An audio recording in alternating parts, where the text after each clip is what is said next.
Maria wasn't just a friend to me. She was my sister in everything but blood. We met in college, crammed for exams in coffee-stained libraries, and stayed up late talking about our dreams. I was the one who held her when her boyfriend cheated, the one who helped her move into her first apartment, the one she called in the middle of the night when life felt unbearable. When I started dating Daniel, she was one of the first people I introduced him to. They got along instantly. Too instantly, some of my friends teased, but I brushed it off. I thought it was a blessing. My best friend and my boyfriend liked each other. What could be better? Over time, Maria became part of our weekends. Sometimes the three of us would have dinner together, or she'd drop by unannounced with a bottle of wine. I never once questioned her intentions. Trust wasn't something I gave lightly, but she had earned it over years of shared laughter and tears. Then, one Tuesday evening, Daniel came home from work and casually mentioned that Maria had called him. "She needs help moving some heavy boxes," he said, shrugging as he grabbed a drink from the fridge. I told her I'd swing by after dinner. "Do you want me to come with you?" I asked. It was an innocent offer. I liked helping Maria, and besides, I figured the more hands, the better. He shook his head. "Nah, it's just some furniture. Won't take long." It was such a small thing. So small that I didn't think twice about it. That night, he came back 2 hours later, smelling faintly of her vanilla-scented candles. He said the move went fine, that she was grateful, and we moved on with our evening. But looking back now, I remember the way he avoided my eyes when I asked if she'd gotten everything set up. A few days later, I noticed Maria texting less. Normally, we'd chat every day, even if it was just a quick meme or a random update. But now, her replies were short, polite, almost distant. At first, I thought maybe she was just busy. Life gets in the way sometimes. Then I noticed something else.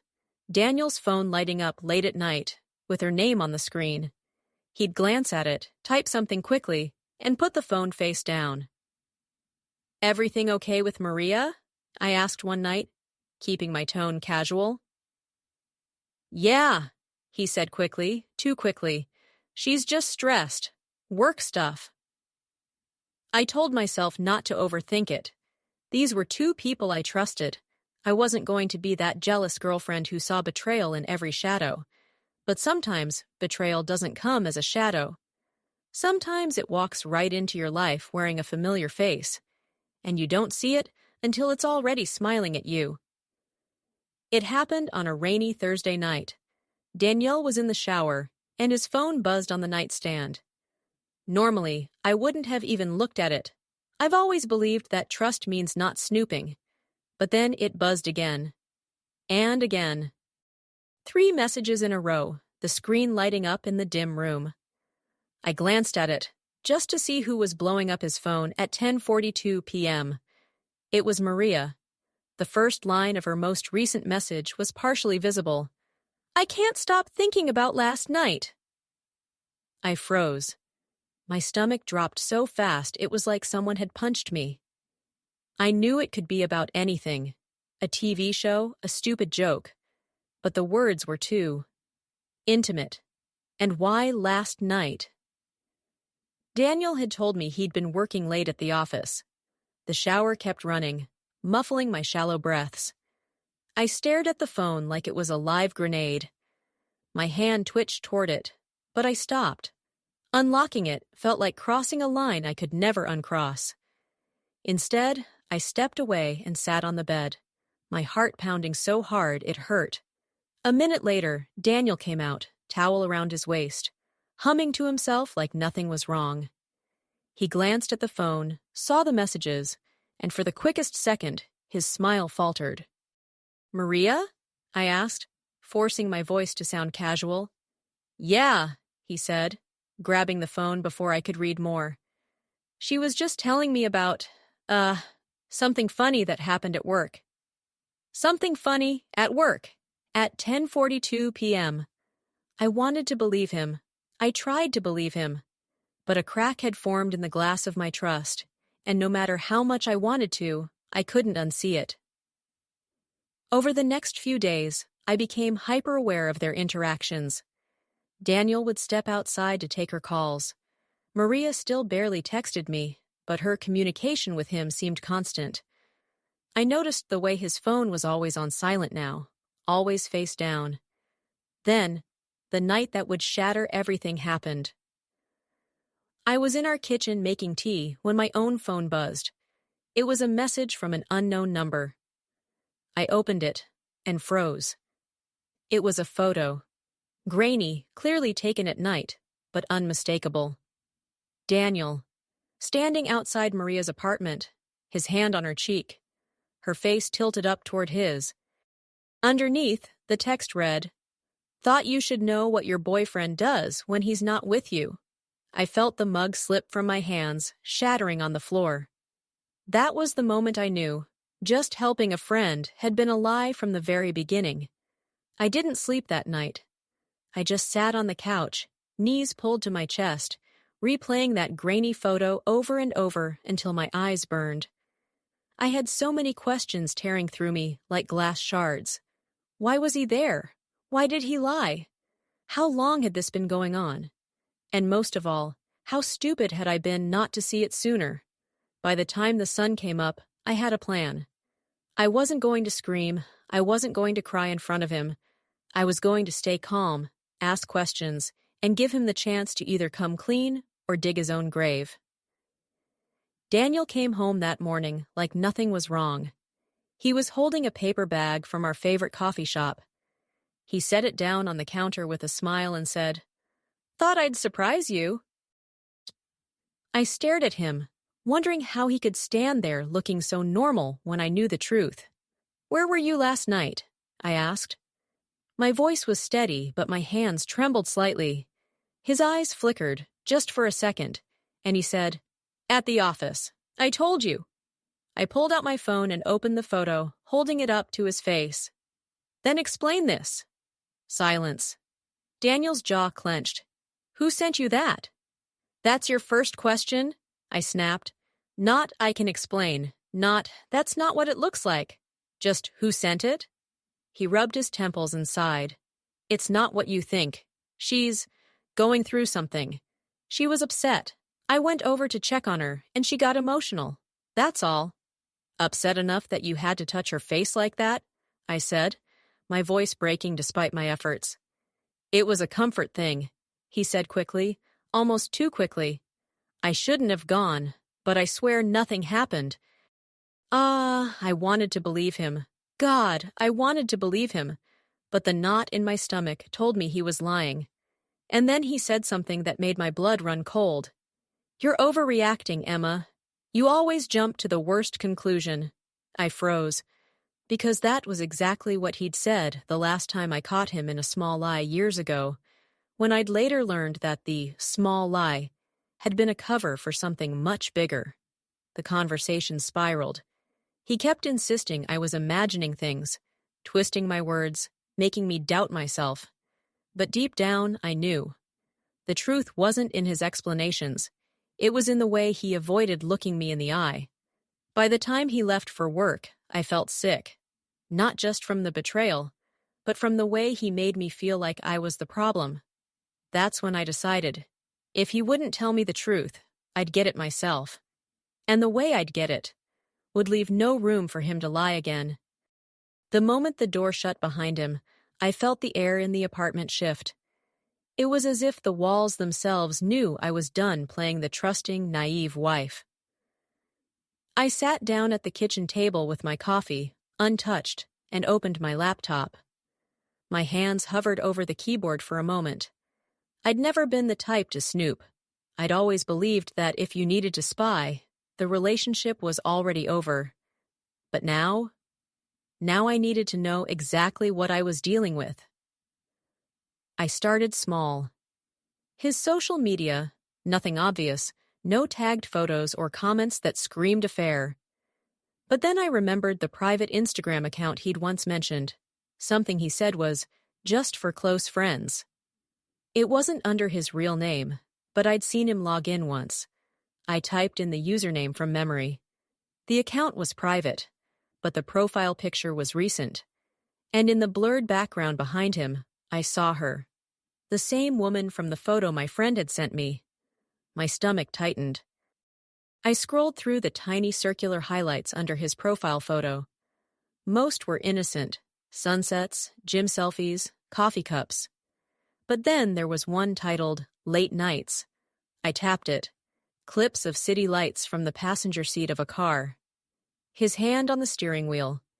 Music playing in the background, the kind we used to listen to together. And then, just for a second, the camera panned, and I saw her legs crossed in the passenger seat. I slammed the laptop shut. My chest was tight, my breathing shallow.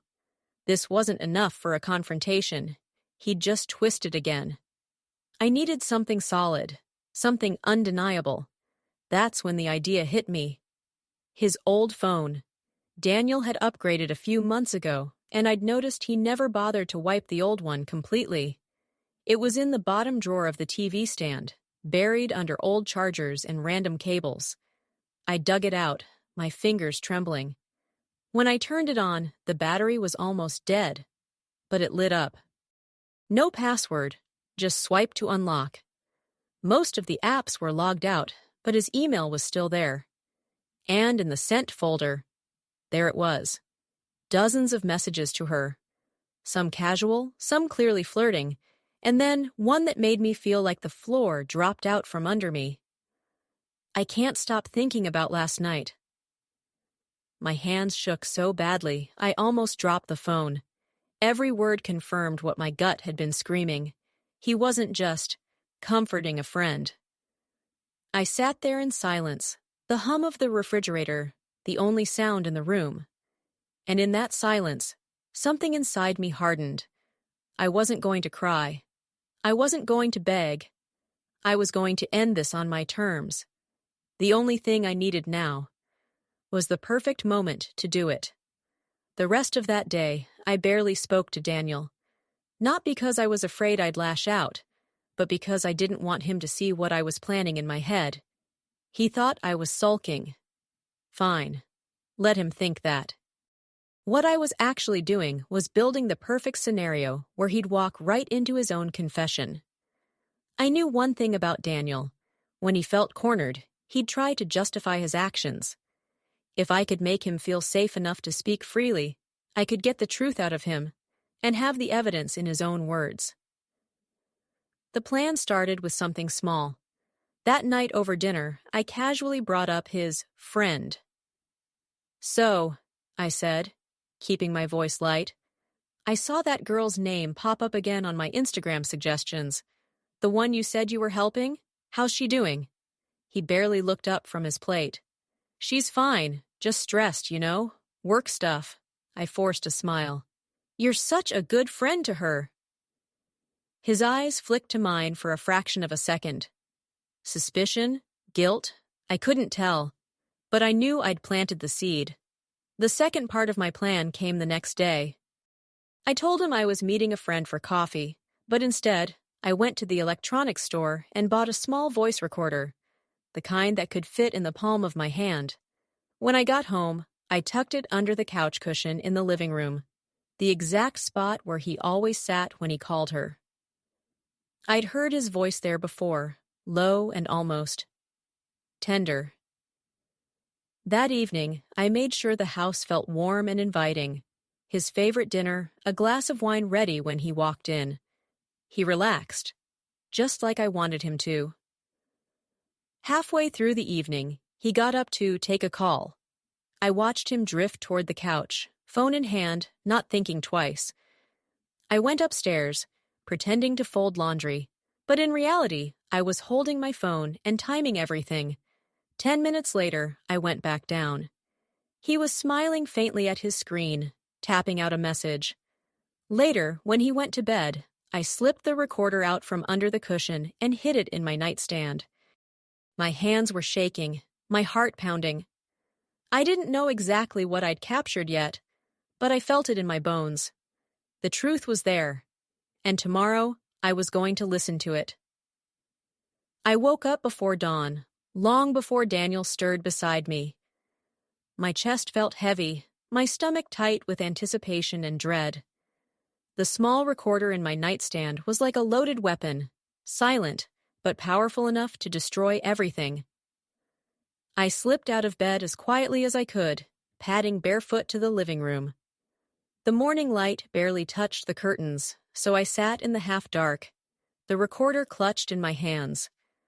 For a moment, I just stared at it. My thumb hovered over the play button, but I couldn't press it yet. A part of me still hoped that I'd hear nothing incriminating, that I'd feel foolish for doubting him, that maybe, just maybe, I'd been wrong. But deep down, I already knew. Finally, I pressed play. At first, there was only the soft sound of Daniel settling into the couch, the faint hum of the fridge in the background. Then his voice came, quiet and low, a tone I'd heard before, but never directed at me in quite that way.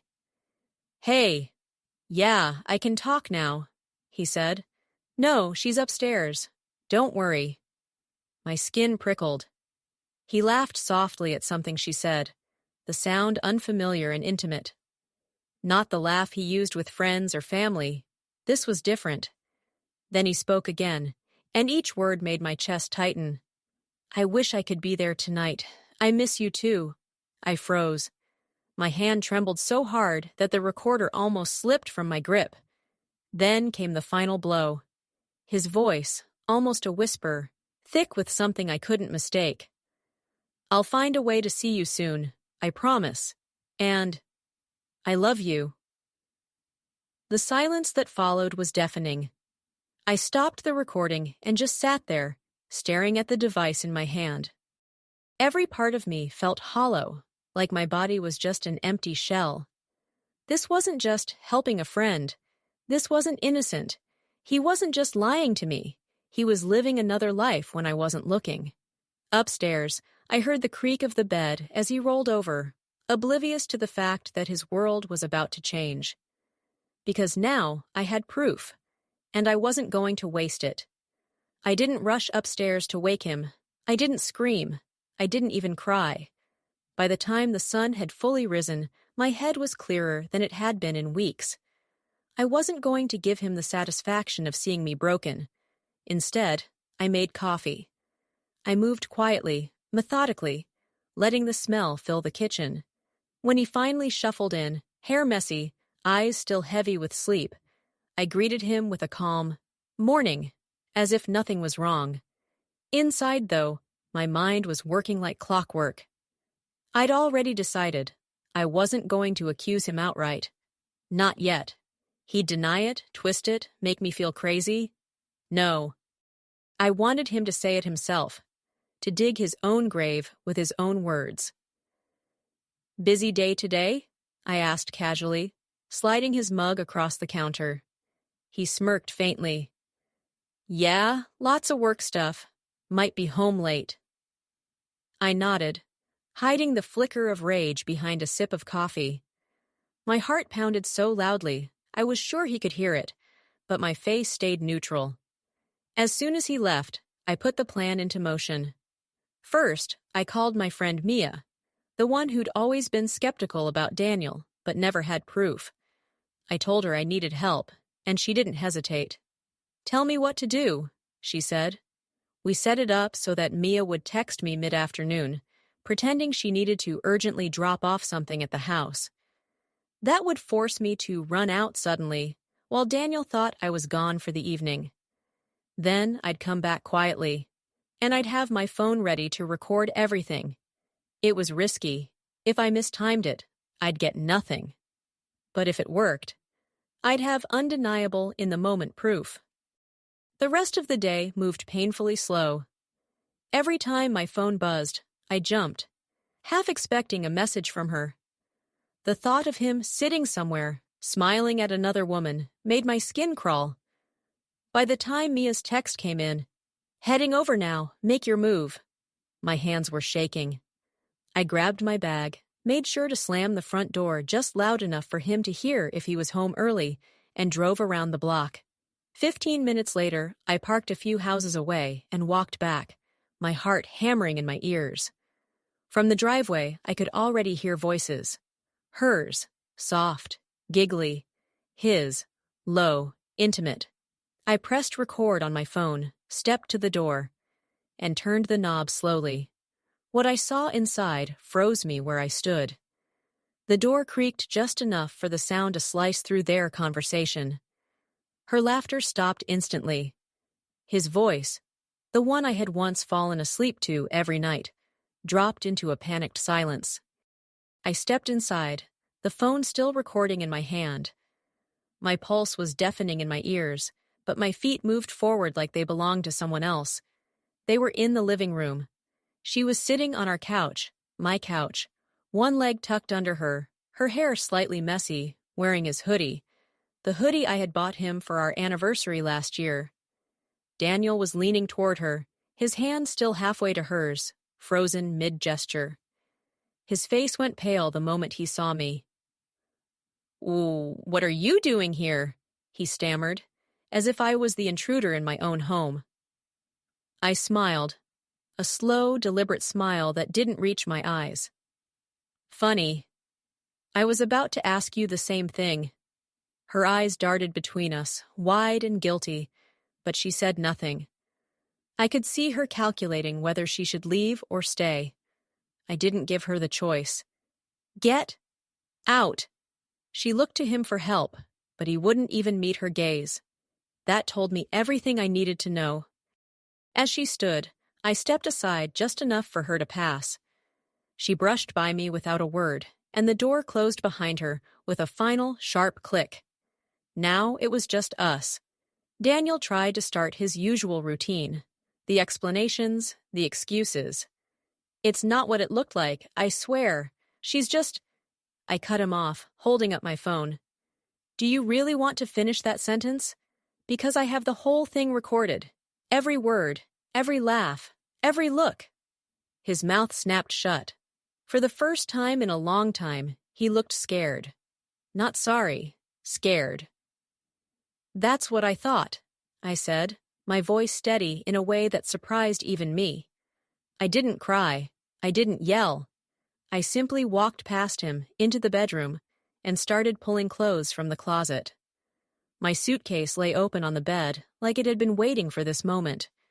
Behind me, he finally found his voice. "Where are you going?" I zipped the bag shut and looked at him, my hand on the handle. "Anywhere but here." I walked out, the sound of my own footsteps drowning out whatever desperate plea he tried to make. And as I closed the door for the last time, I realized something. I wasn't leaving broken. I was leaving free. The first night away from him felt unreal. I was at Mia's apartment, my best friend since high school, and she had insisted I take her bed while she crashed on the couch. I lay there in the dark, staring at the ceiling, listening to the city hum outside her window. It wasn't home, but it was safe. Safe felt strange. My phone buzzed nonstop on the nightstand. Calls, texts, voicemails, his name flashing over and over again. I didn't answer a single one. I couldn't. Not yet. But curiosity got the better of me. I opened one of the texts. "Daniel, please just hear me out. I made a mistake. It wasn't serious. We can fix this." Another followed within seconds. "Daniel, you're overreacting. We've been through worse. Don't throw this away over nothing. Nothing." That word snapped something in me. To him, betrayal was nothing. My trust, my love, nothing. I turned the phone off.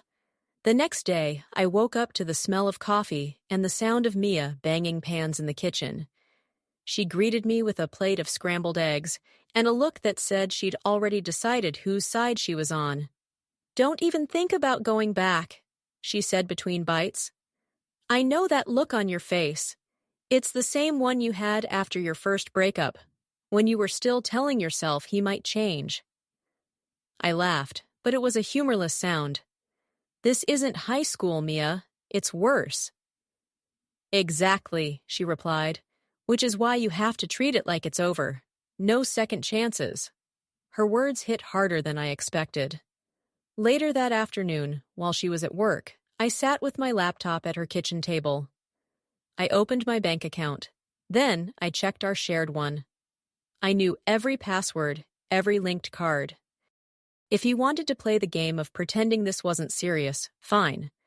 But I was done giving him access to my life and my money. One by one, I moved my funds out. One by one, I removed my name from our bills. And then, with a single email, I canceled his access to my credit card. A small, cold satisfaction settled over me. I couldn't control what he had done to me, but I could control what happened next. That night, I sat with Mia on her couch, wrapped in a blanket, sipping tea. She looked at me carefully. "You're quieter than usual. What's going on in your head?" I stared into the steam rising from my mug. I think I'm starting to see who I am without him. And for the first time since everything fell apart, that thought didn't scare me. 3 weeks? That's how long it had been since I'd walked out of our apartment with just an overnight bag and the pieces of my broken trust. In that time, I'd gone from crying myself to sleeping straight through the night. From checking my phone every hour to forgetting where I'd even put it. From wondering how I'd live without him to realizing I'd been doing it all along, just without admitting it. But there was one thing left undone. I needed to see him, not to beg, not to yell, not to listen to excuses, just to close the door for good. I texted him, "Meet me at the cafe on Oak Street, tomorrow at 6. No smiley face. No, please. Just that. When I walked in the next evening, he was already there, leaning back in his chair, coffee untouched. He looked tired, unshaven, like he hadn't been sleeping. A small part of me wanted to feel bad for him. But then I remembered the message. The lie. The weeks of him trying to make it seem like I was overreacting. I sat down across from him. "Let's make this quick." "Babe," he started, but I held up a hand. "No, you don't get to call me that anymore." My voice was steady, calm, even though my heart was hammering. "I didn't come here for apologies or explanations. I came to tell you I'm done." His face tightened. "So that's it? Years together, and you're just going to throw it away?" I let out a breath, almost a laugh. "You threw it away. I'm just finally acknowledging it." He leaned forward, his tone softening, almost pleading. "It was nothing, just a moment of weakness. You know me." "That's the problem," I cut in. "I do know you, and now I know enough to walk away." I slid a small envelope across the table. Inside was my key to the apartment, my half of the storage locker key, and a list of my remaining things he could box up. "You can drop them off at Mia's. Don't contact me again." For a long moment, he just stared at me, like he couldn't believe I wasn't breaking. Like he'd expected tears, maybe anger, but not this calm finality. I stood up, smoothed my coat, and turned to leave. As I reached the door, he called after me. "You're making a mistake." I didn't look back. "No," I said, my voice firm. "I'm correcting one." Outside, the air was cold but fresh. The sky streaked with the last colors of sunset. I took a deep breath, and it felt like my first in months. For the first time, I wasn't walking away from something. I was walking toward myself.